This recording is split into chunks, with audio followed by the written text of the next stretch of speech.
welcome to Red Boots and Heels. I'm Boots. And I'm Heels. Glad that you joined us.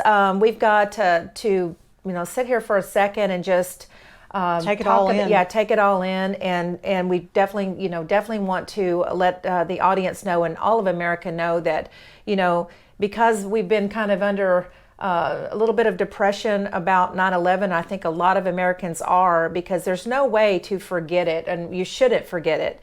What happened 20 years ago. I honestly don't think that really our friends have forgotten. No. I can tell by the comments and all the things that we've been getting that we have a lot of patriotic people out there that actually still remember what happened 20 years ago. And thank you. Yeah, and thank you for that. Thank you so much. Yeah. Because actually, I was starting to really kind of give up a little bit of hope, and I was starting to believe that maybe a lot of Americans had given up, but you're reaching out to us and kind of sending those messages and making those comments kind of gives me hope for the future, and I really, really appreciate that. Yeah, I do too. It really just kind of reinforces, the belief system that that we are all Americans here, and that when it comes right down to it, we do band together. There's room for pause on it. I know that because of everything that's going on in this world. Sometimes we lose sight of that because we have so many people that are tolerant, that just accept anything, and the acceptance of anything in this world, in my view and my vision, is it's actually starting to kill America. Absolutely. And it's giving way to a doubt, that what we are used to as a nation is going to go away, and literally with what's happened in the past recent months, it does feel that way. 9/11 should be just a huge reminder that the anniversary of it every single year, but particularly this one, even the 20th anniversary of what happened, and all those people that lost their lives, American citizens and non, and also all the firefighters and police folks and everybody, and all those families that lost loved ones. It should be a stark reminder, especially with what happened in Afghanistan, obviously. Oh, goodness gracious. That we have to be vigilant, we have to be ready, we have to be on point, and we have to know that there's evil out there in sheep's clothing that will come into your home under the guise of kindness, and they will sit at the head of your table and eat your finest meal while they are finding out your vulnerabilities to use against you. We know that, and we have to be vigilant, we have to be on point, and we have to be ready for anything. And this last few recent months has really taught me that. I think that part of what made, and we still are, has made America and American citizens exceptional is the fact that we had such a strength and resolve from within that things like this were never allowed before, and it was just never even questioned by us that it could happen, because we knew that we were in such a position of power and respect that it could never happen. And now we don't necessarily have that, and we need to get it back. Yeah, and it goes to show you, especially, just think about this. Our White House, is calling the Taliban professional and businesslike. That is their words. That is their reflection on the Taliban and this debacle of Afghanistan. They are saying that. Now, how can they say that? I'm sorry to get a little, it does make me emotional, but how can they say that when their interior minister has a $10 million bounty on his head for terrorism? Right. How can they say anything, those words, business and professional like? Because why? They didn't blow up a plane in the air that was bringing Americans and Afghan allies that landed safely. Oh, I'm so thankful that happened, but there is no way. It just goes back to say there's wolves in sheep's clothing, and if they let down their guard and then they try to force it on every American to also let down their guard, we're in big, big trouble. Well, basically, we have an administration in power that is in bed with these very same terrorist groups that have killed countless thousands of Americans and American troops. We have an administration in the White House that is basically a business partner to the most wanted terrorist in the history of the world. Yeah. That's absolutely true. On folks. the head of the FBI's most wanted list. I mean, and Biden says that he's very businesslike and professional. Yeah, businesslike and professional. Businesslike and professional. It's sickening. It makes me stutter. I mean, it's sickening. It's absolutely terrible. So I just can't even believe it that this is even happening, that this is even being allowed in our free America. I can't either. But in remembrance of all of those people, we do want to say, thank you for even ongoing to all the volunteers and the firefighters Everyone. and the policemen and all those people that are out there working daily, giving their lives every day, not just what happened on that day. But it does make us pause for reflection, and it should. So thank you to all of those veterans, all of our military, and everybody that they're out there on a daily doing this. We all have friends and family members that have fought in the wars against terrorism, and we all have friends and family members that were actually on the ground during 9/11 and assisting with rescues and things like that. And thank God for those people. Yeah. And really, my heart hurts for them, because I know they're really in a lot of emotional pain right now with everything that's going on. And sure they are. And then especially with the attack on our soldiers in Afghanistan, that really has brought back a lot of painful memories. Yeah, for lots of families that will not get to kiss their sons and daughters anymore, and family members that will be anguishing over this for really forever, because that doesn't go away. No. On the subject of craziness, too, I'd like to give you a couple of quotes from Biden this past week as well, and several times throughout public announcements that he has said that on the issue of masks, that I think we need to kind of go over there, and also vaccines. He did say that there would be no individual mandates against the American people for vaccines. But as of last week, and I'm going to quote this and I'm going to read it, it says, "I'm announcing the Department of Labor to develop an emergency rule to require all employers with 100 plus employees that together employ over 80 million workers to ensure their workforces are all fully vaccinated or show a negative test at least once a week."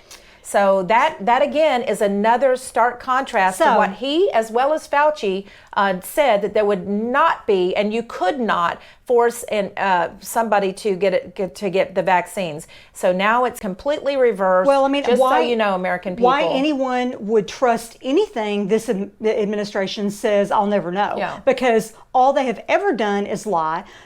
This man has lied for 47 years, so I don't understand why anybody would trust what he says now. There is no surprise. The mere fact that this man can actually say that he is going to punish because he's fed up and he's had enough with people that don't succumb to his tyrannical dictates. So now what he's going to do is he's going to demand that you lose your means to feed your family and provide a roof over their head. That's what he's going to do. If you don't comply with getting the vaccine. Right. But in the meantime, 600,000 postal workers are exempt from that rule.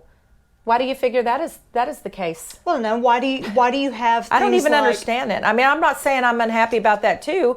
I mean, there are people too. They're doing a job, but why do you get to enforce it on some and not others? This is what's so incredible. So if you have 99 employees, it doesn't count.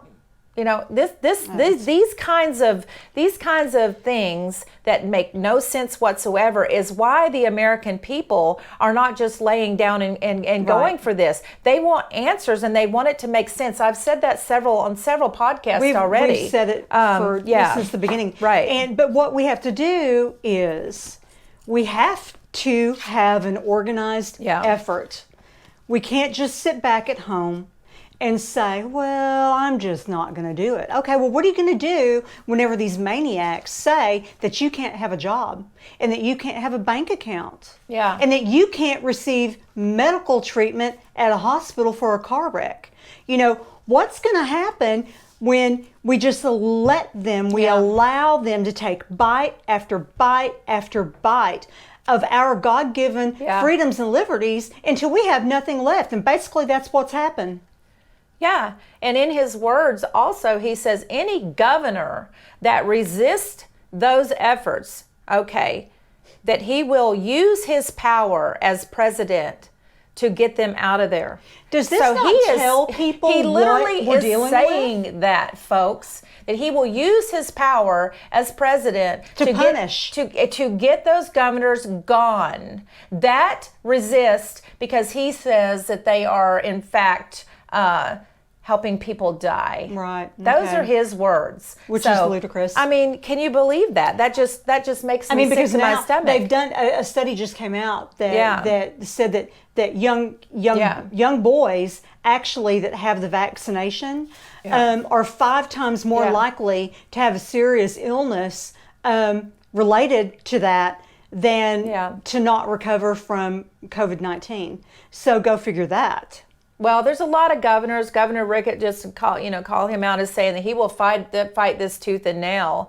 Also the governor of Mississippi. I could sit here all day. A lot of the governors are going to fight it and probably have already started that. Well, and this is my suggestion. So to try to not go down that path. This is my suggestion, and this is what to me we've been lacking on a local or regional level. Is there needs to be an organized effort to have a protest at your state house. Absolutely. At your state house where you live. Start locally. Go with your city government. Have a protest. File for a permit. Go through the legal channels and do it correctly. Yeah. And have voice your opinion in a way that actually matters, because they pay attention to bodies in the street. Yeah. They pay attention. The squeakiest wheel gets the oil, and that's the absolute truth when it comes to this too. I mean, we're trying to do our part just by having this podcast. I mean, we have to talk a lot about this, research, do a lot of work on this, and show up and actually shoot these things and put them out there. So we're doing, and this is 2 little women from Arkansas, trying to have a conversation about this. Trying to make a difference. Absolutely, and bring you guys encourage and get everybody involved together. Yeah. That thing of we've talked for the past few years now about gathering together. This is our way of trying to encourage you to stop holing up at home. Stop keeping your thoughts to yourself and raise your voice and gather together and make a difference. Because I believe that we can. I mean, we have to believe that. We have to believe that. I'm not ready to give up hope. I'm not at giving all. up hope. I mean, we get a lot of comments, and actually we had a comment not too long ago about our bobblehead, Donald Trump bobblehead, and what the bobbleheads over here. Kind of my sign, like him or not. He's a little bit of my sign of hope, because we had it pretty darn good for those 4 years. Pretty good. Did you see the segment where he showed up down at the 9/11 memorial? And it was unannounced. About a week ago. He just showed up and he had a... It was unplanned. It was on Saturday. And he showed up at one of the fire stations and showed up in some other places too. People love him. And absolutely. And really requested in most areas, no press, absolutely no teleprompters, no anything. Just wanted to be there. And the man is cheered and beloved, and I appreciate that, and I appreciate what efforts this individual, this just a man like all of us. It was kind of cool to see, because you had policemen there, firefighters there, and they rallied around him, and they were basically loving all up on him, which is exactly what I would have done had I been there. Yeah, I know, me too. And stark contrast to what De Fuhrer received at his stop, where he didn't speak because he can't be trusted to speak. Yeah, because he can't speak. Look at the company that he was in, though. Also, think about that. He was in the company of what? Bill Clinton and also Obama. Bill Clinton and Obama still runs the show. Yeah. So, He was of also course, booed, and he people was were booed and- calling out yeah. him on the Afghanistan situation. I kinda love it. He's been booed. He gets booed everywhere the he crowd goes. was calling him a murderer. You know, so Absolutely. anyway, so there you go. Well, There's the stark contrast between the two. Nothing compared to the crowds at the college football games. Have you seen that? I have seen that. Yeah. And I mean, these are young people that are starting to get it now. That's been a beacon. That's been a beacon of light in the dark world. I hope the Biden world. voters get it, even if these young people didn't so. get out and vote. They may not be vocal about getting it because I think they're a little bit embarrassed and ashamed of themselves. But I think a lot of people actually do get it. And I know I'm not my typical perky self. I'm a little tired. She's not. Yeah. I just a few days ago had a little skin cancer surgery, and so this is actually. Yeah, you're. Some people might call it a walking stick. I'm not going to call this a walking stick at all. I'm going to call this. What is this? It's my imperial staff, and I think it goes with you and your personality quite well. I mean, you couldn't have just a walking cane. Boots could not have just a walking cane. No. I think a good friend of yours made this for you. Didn't Absolutely, they? my dear friend Melissa made it. She could sell that. That's well, just amazing. I've actually encouraged her to do that because beautiful thing. Everywhere I've been with it.